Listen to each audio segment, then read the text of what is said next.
Hello students, welcome to your online classes. Today's video is about classwork Civics chapter 5, the Union Executive. Today's classwork you will get very short answer type questions and short answer type question and long answer type questions. Okay. First question is, who executes the law? Who constitute the Union Executive? Which is the law-making body in our country? Who finally signs the law? Who is the chief executive of the Indian Union? So, execution of law is done by the president, who constitute the Union Executive constitute president, vice president, and the Council of Ministers headed by Prime Minister. The Parliament is the law-making body of our country. The President finally signs the law. The President is the Chief Executive of Indian Union. Now, moving on to the short answer type questions. What qualification are expected to be elected as a President? So, for the election of a President, a person needs the following qualification. First of all, citizen of India should be and not less than 35 years of age. And he should be qualified for becoming a member of the Lok Sabha. He should not hold any office of profit under the government. Mention any two powers and function of the President of India. President of India has powers and function in all the three organs of the government. So his chief executive function is that he is the chief of the Indian Union, and all executive powers are vested in the President of India by the Constitution. The President is the Supreme Commander of the Defence Forces of India.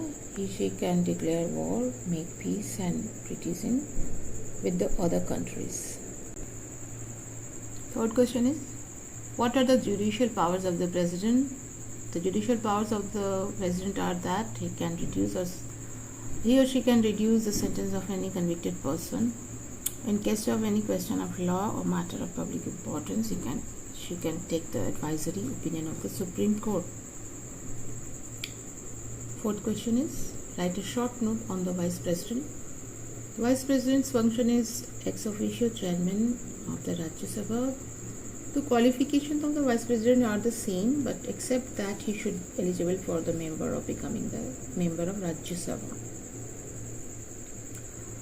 The Vice President is elected by a member of Electoral College. His term of Vice President is also 5 years, but in case of vacancy in the President office, in case of the removal of the President or death, the Vice President will act as a President until a new President is elected.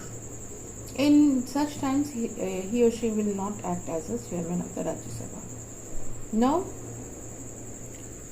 moving on to the long answer type questions. Why is the position of the Indian Prime Minister important? Indian Prime Minister's position is very important as he is the leader of the Lok Sabha, he is the leader of the government. All the Council of Ministers work according to him and he is in the majority, and so it is all the functions are vested. Actually, it is a burden on him because it is questionable to the public. So the burden of successful or failure of the government lies on him. And he worked along with his Council of Ministers, and he took advices with the Council of Ministers, and then he makes the domestic policy. He or she makes the domestic policies for the country. Write a short note on the Council of Ministers. The Council of Ministers will work collectively with the Prime Minister as a collective responsibility they have, and they have their individual responsibility also because they have been given some individual portfolios which they have to perform. The responsibility to the House of the people, and they have their responsibility to the country also. The Council of Ministers may consist of about 60 members. The ministers are entrusted with various departments of the central government.